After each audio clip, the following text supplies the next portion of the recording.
Welcome to our channel. Today we how to configure QuickBooks to close books without missing deductions, detailed guide step by step clearly.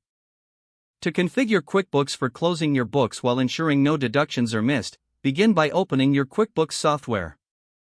Navigate to the company file you wish to work on. Once the company file is open, go to the top of the screen and click on Company. From the drop-down menu, select Set Closing Date. Choose the date from which you want to lock your books. Next, set a password that will be required to make changes after the closing date. Make sure to save this password in a secure location to avoid any access issues later.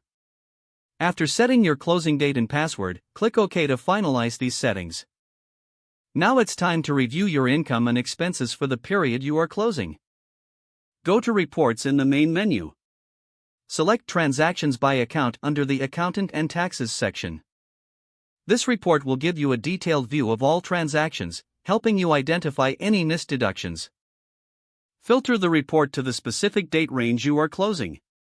Review each category to ensure all deductions are accounted for. After verifying your deductions, go back to your company file. Check for any outstanding invoices or bills. Make sure all transactions are recorded properly before closing the books. Next, go to Preferences from the Edit menu. Locate Accounting and click on it.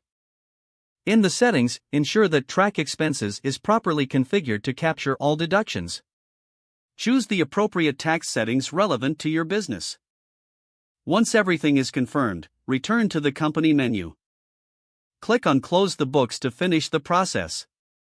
Ensure all entries are correct by running a final trial balance report.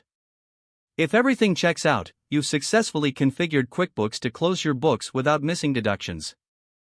Remember to regularly back up your company file to avoid data loss in the future. With these steps, you're now prepared to close your books efficiently while maintaining accurate records of deductions. If the page does not load, refresh the browser or try again in a private or incognito window. Make sure you are using the correct email address, then retype it carefully to avoid small typos. Don't forget to like this video and subscribe to our channel for more step-by-step tech guides.